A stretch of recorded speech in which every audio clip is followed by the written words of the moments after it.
Good morning, good afternoon, good evening, or good night, ladies and gentlemen. My name is Bill Woodcock, And I'm Steve Hunt. Hello, wherever you are, whenever you are. and you are watching or listening to another edition of But Before We Go, the podcast by Gen X, about a Gen X, for everybody. Steve, in today's episode number 30 of But Before We Go, nominally our season finale. What makes it the season finale? I say it's the season finale. There's going to be no changes for season two. You're just going to get to deal with us, maybe a guest every now and again, and we're going to be talking about more Gen X shit. So, for this episode, we close up our series on Halloween. Last episode, we talked about Halloween treats. Mhm. Today, we're talking about Halloween tricks. So, as with all things, as with many things, there is a code of ethics to the way of the world that often is unwritten, that sometimes is just spoken, sometimes even just whispered about. Steve, when considering whether or not a Halloween trick was appropriate, what would be the criteria you would examine and assess the the eligibility for a Halloween trick? Hmm. Well, where I grew up, a trick was, somebody you got somebody with something. They weren't expecting it. Um, you didn't know when it was coming. You didn't know it was coming at all, but you got them good. So it was more. I guess for us, tricks were more like practical jokes. Only they were more in physical form. And obviously we'll talk about some of those. So to us for Halloween, that was a trick. There were certain things that in my community were traditions, and and a lot of it was the element of surprise. You didn't know who was getting hit, when they were getting hit, but they were going to get hit. You did mention a code of ethics, and I will say, and again, we can break this all down over the course of the episode. The main part of the code of ethics was do no harm. Whatever you did, it it could not be something that was irreparable. It could not be something that really was personal per se. You weren't taking out your hatred on somebody by doing something evil to them. Uh, couldn't be racial. I mean, it had to be good, clean fun. That trust me, I grew up in South PG County. We still had Klan, so racial was an important element for that look on your face, sir. So now, so Well, you got the look on my face while I was just sitting here calmly on mute because when you said it couldn't be racial, does that mean that you actually thought that maybe sometimes it could be? well, there were certain things. Like I said, I grew up in South PG County where we still Which had Klan is a very African American suburb of Washington, D.C. today. Yeah, In the 1970s, it was the country. It had just started to become populated. It point was more taken. like it was more like what you consider the exurbs, or quite frankly, the country. There was a lot of farmland, a lot of Point farmers. taken. It was rural. There was rural parts, It was farm very parts. it was very rural, and so we still had some of those elements there. So like we saw as a kid, there were reports of, I never saw one, but there were reports of cross burnings um, in the greater Fort Washington area, and Accokeek and points further south towards Indian Head. So that was part of the Oh, criteria. okay. So just to be clear, you Sorry, and your coterie yes, never seriously thought about any racially motivated tricks towards anyone. right. It basically Okay. the bottom line was, if you did something, everybody, including the victim and the perpetrators, laughed about it the next day. Oh, you got me. Oh, I got you. Okay. That was the Okay. criteria. That All was right. Go. Please continue. Oh, that's it. So that was our criteria. It was good, clean fun that everybody could laugh about later. Well, really. Yes. So I have to tell you that, as I've said before, in the 1970s, Howard County, Maryland, which is now a thriving suburb between Mhm. Baltimore and Washington, was country. And we did as country does. I will say that we also did not do anything racial or ethnic or any bullshit like that. That being said, I knew of stuff like that that went on, but Oh yeah, outside of my friend network, I just didn't even want to fucking know about yeah, it. In terms of the activity, sometimes things had to hurt. And so there were some things where some mischief was created that needed like more of a cleanup. I yes, mean, you know, toilet papering trees is one thing. Putting toothpaste on a car is another thing. yes, Putting soap on the windows, like writing shit with bars of soap, that's something else. yes, That requires just a little bit of cleanup. right, That's just a little bit of vandalism.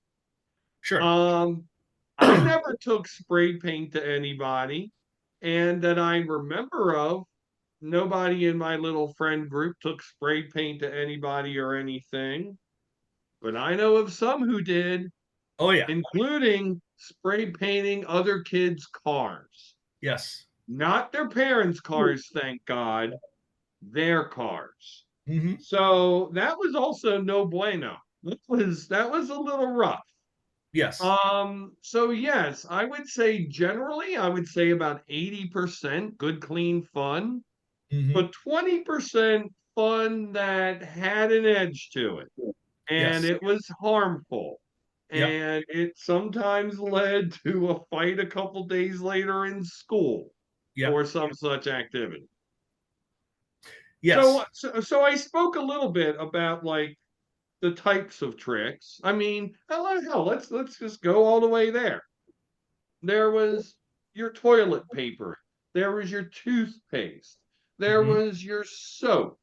Um, there would be, like other practical jokes, like, if you knew your target for a Halloween practical joke, like maybe like a week before Halloween, you took somebody's jacket from off of the rack in school, and then the jacket would reappear on All Saints Day, and there would be, the day after Halloween, not because it's All Saints Day, and there would be, something, written in a note on the jacket or something, some mess.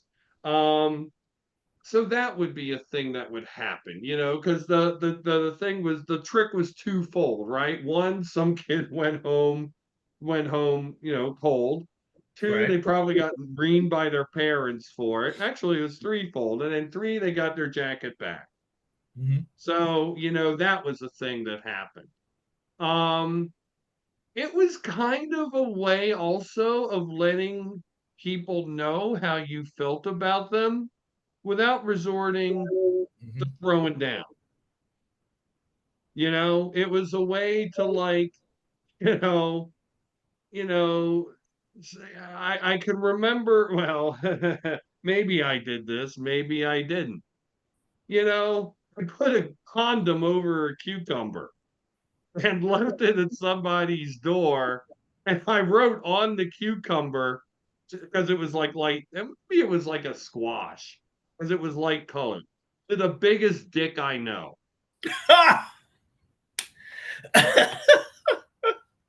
And uh, it wasn't signed, of course. It didn't need to be. It right, was pretty clear who that came from to that person. And they were like the next day, Woodcock, did you do this? What are you talking about? Get out of my face. I don't give a shit about you. I I did, but I'm not going to share that. What in your world, Steve? What were some of the things coming out of the sick, twisted mind of one Steve Hunt? Well, you hit on just about all of them, quite frankly. At least as far as the good stuff. There's the not good stuff that we can get into. And you're right. It was about an 80-20. There were there was the good, clean fun, and then there were the group of people who did take out their hatred either on a house or a person, or they just did shit to random houses because they could do shit to random houses. So I'll go into, since you said the mind of young me, toilet papering houses was a big thing in my community growing up. I mean, if it was almost a badge of honor if your house got toilet papered because somebody took the time to do it to your house. And my house got hit once.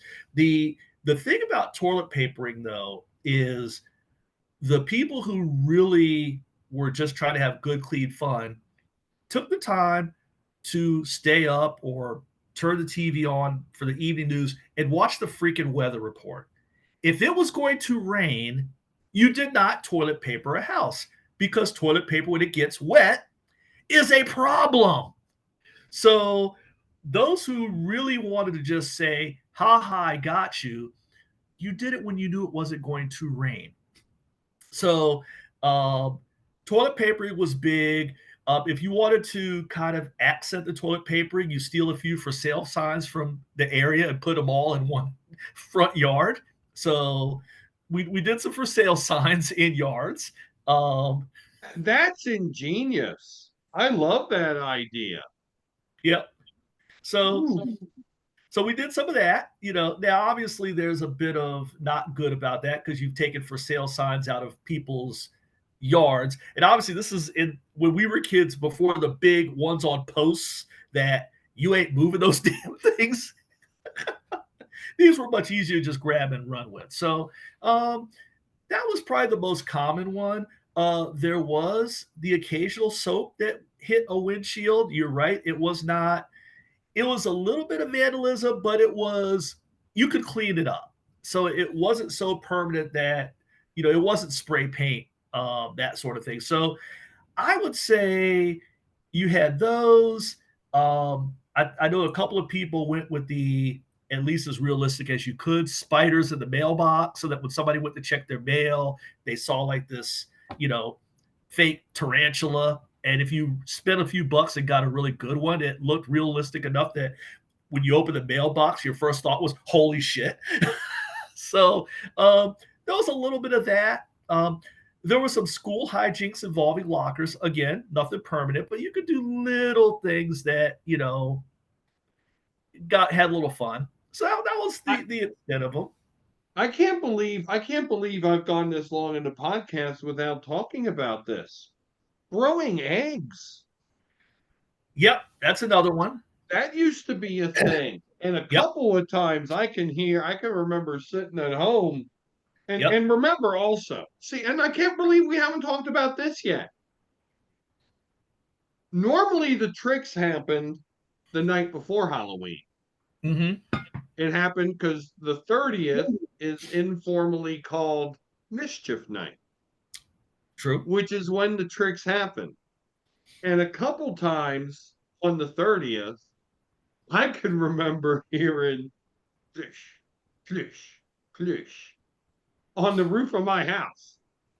And people were throwing those fucking eggs from 40, 50 yards away and Yeah. hitting the house.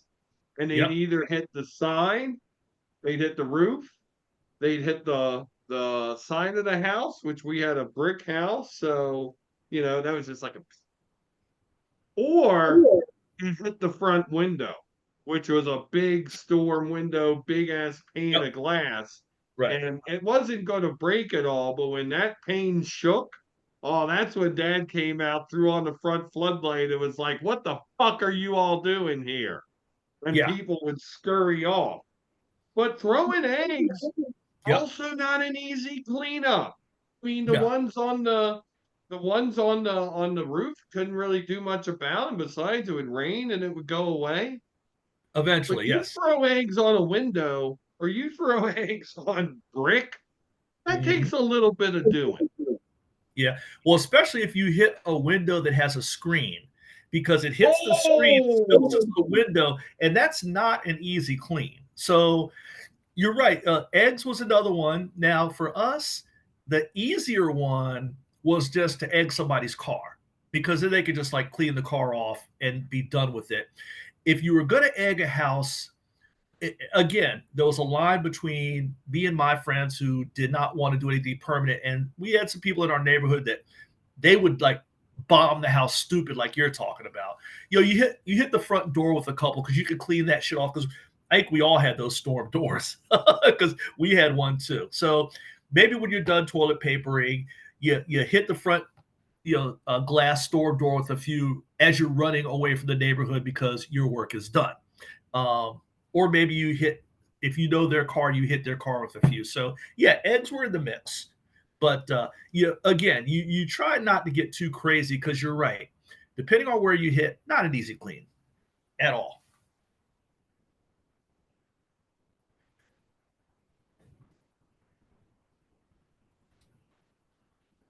Hey, Bill.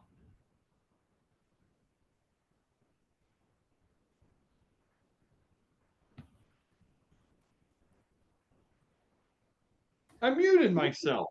Damn it. I've never sounded better. So we talked before about the tricks that, would go a little bit too far. Um, I'm a little bit bound by the good taste and decorum, but you know what? This is a damn podcast. The point is to go outside the rules, or outside the lines, if you will. What were like some of the worst tricks that you've ever heard of? Doesn't sound like you, like me, we never got past PG-13. Mhm. But like tricks, like were there any tricks where like somebody truly should have gone to jail? Firecrackers in the mailbox. What? Firecrackers in the mailbox. We That's had literally a federal offense in the US. yeah we had some knuckleheads who decided it would be a good idea as part of their mischief to randomly roam neighborhoods. And I'm sure some of the houses were chosen on purpose, but some of them were just random. My house never had one of these, but they would have firecrackers and they would stick them in a mailbox and take off running. At least not so far that they can't hear the explosion, but far enough that after the boom, they could get the hell out of Dodge. So that's probably the one that struck me the most was the firecrackers in the mailbox. There were some other ones. There was a year where some kids decided it would be a smart idea to roam the neighborhood and flatten tires. That's jacked up totally. Um, but yeah, the one I just remember the year, and that became a really big deal. To your point about it being an offense with the police, um, about the firecrackers in the mailbox. They were not too happy about that one, and I don't know if they ever caught the kids, but they were certainly for a couple of years in the neighborhoods where it happened the year before, kind of roaming those neighborhoods to see if they could catch some of that activity. How about you, Bill? I know there are other ones I could mention, but they might be ones you're going to mention, so I didn't want to like take them all. So, Oh, feel uh, free to mention them. We have time. no, go with it, man. If you miss Okay, all right. if you miss it, So I'll so come back to it. I'm gonna mention the probably the saddest one first. Somebody killed a pet. What? And you're talking about firecracker in a mailbox. How about a firecracker on an animal's collar? What the hell? That ain't a Right. trick. No, no, that's a damn crime. But Yeah. in the 1970s, there weren't these laws protecting animals like there are now. And one of somebody's cats got killed The hell? because it was mischief night. That ain't And mischief. and somebody Sorry. actually bragged about it in school, and this was like fifth grade, dude. This was bad. I Jesus. mean, 11-year-olds shouldn't be doing that shit. Not now, not ever. But yeah, that really did not go over that well, other than, this little asshole and his two buddies. So there was that. There was the aforementioned racial things, swastikas on somebody's yard or on their wall, sometimes spray painted. Those were not within the bounds of good taste at all. That was awful. Um, you know, I do remember the firecrackers in the mailbox, but also its cousin, the mailbox baseball, hitting the What? mailbox with a pipe Oh, or a baseball bat and hmm, collapsing it, mhm. denting it so it wouldn't even be usable. Also not a good idea. Those are outside the pale.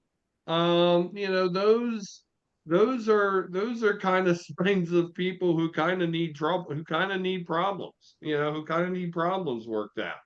Which I guess gets me to the last topic of this episode, Steve. It's just my observation. I don't know if you even agree with this, but tricks are much less prevalent now. Mhm. Why do you think that might be? Um, I don't know because it's interesting because a lot of it are you know, as time went on, it was the kids of those of us who engaged in that sort of thing. so Right. so you would think, hey, it's Halloween. Guess what we did as kids, or maybe we didn't want to fess up to it. I don't know, but it certainly was not something that was passed on. I think there's just I think today there is much more of a focus and emphasis on the idea of bullying and how Mhm.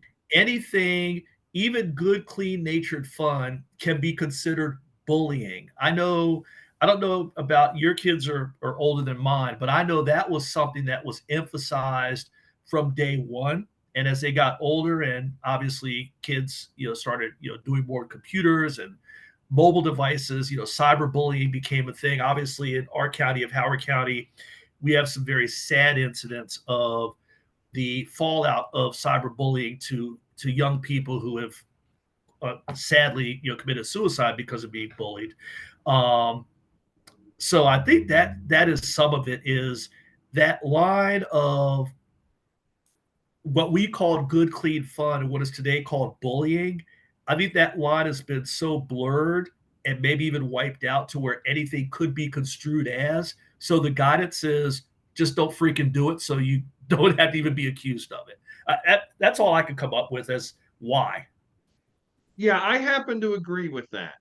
I don't think there is such a thing as good, clean fun. Mhm. You don't have to go beyond like your typical sports team championship celebration to see good, clean fun. I Mhm. mean, Tom Brady when he won the Super Bowl with the Buccaneers, getting drunk on avocado flavored vodka or Right. tequila, which to me also that sounds kind of gross, avocado flavored tequila. And is jumping between little boat to little Right. boat, basically acting a fool, Mhm. not the very measured media creature he is when the Orioles clinched their playoff spot last week. They have a player on the team who's under 21, Jackson Holiday. Oh. And they, in the locker room, they made fun of him. They put like little colored pictures, like crayon colored pictures of the Orioles mascot, colored all sorts of goofy ways.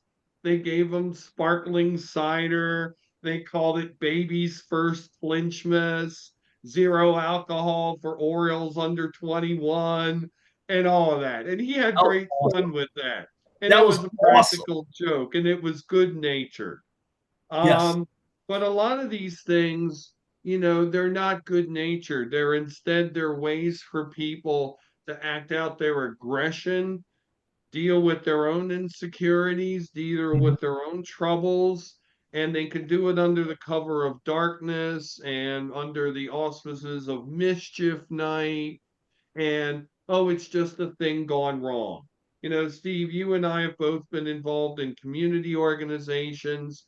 You always hear about sometimes these, oh, overzealous supporters, air Mhm. quotes intentional, where people do some stupid shit and, they try to explain it away. by saying, "Oh, I just got carried away." I Yeah. think in society in general, I think those are too easy at defaults. It's much better, I guess, for some people than to look at their actual life and look at their actual problems and work to fix those. So, so I think that's why. And I don't know how sad it is. I think it's probably for the better. I mean, we had fun, but even we know, like there were times when people went across, across the line. And you Mhm. also know the societal thing, at least American societal thing of can you top this, of hold Yes. my beer. And yes, with cyberspace being a battlefront nowadays in all forms, yeah, God knows what people would do now. Yeah. What the hell would we do Mhm. given the internet and all of that shit? It would get ugly really quickly. Yeah, reason number I don't know what, why I'm glad we did not have the internet when we were kids, 'cause, um, you're right, with our attitudes giving the internet addition, I am I mean, because we were mischievous kids because it was acceptable, it's what we did, and, giving us something a tool like the internet would not have ended well. Also, No. no evidence of what we did. The no evidence part is key. Did anything we actually talked about even happen? Who knows? We could be making all this shit up, y'all. Anyway, Steve, Or this has been or a are we? fun, or are we? That's right. No, it's not really happening. Or is it? No, we're just playing with you. None of this is real, but it might be. No, we're just joking, Mhm. except for some of it. But which some? Which That's right. ones? No, don't, no, Cue no, no. Just forget about cue what we said, but cue the really music. don't. These are their stories. Dun dun. Christ. All right. Well, this has been a fun series of 4 episodes to talk about Halloween. No fucking idea what we're going to talk about next episode, but hey, we'll worry about that next week. So, Steve, you got anything to say as we wrap up a wonderful season 1? Well, first of all, Bill, I will give you credit for coming up with this idea. And I had a conversation. I promise you I'll be brief. My 16-year-old has a book called 50 Stories, and apparently it's give it to somebody to write like stories of growing up. And what I told him was, Mr. Woodcock and I are literally doing that, but we're doing it in video form in 30-minute chunks. We are telling those stories. And I think this first chunk of 30 are some really good stories that we've told about Gen X. And, who knows, folks? Maybe we'll take all these and turn them into a book. I don't know. Bill's done several of these. Maybe we could turn this podcast into one, but it's been great.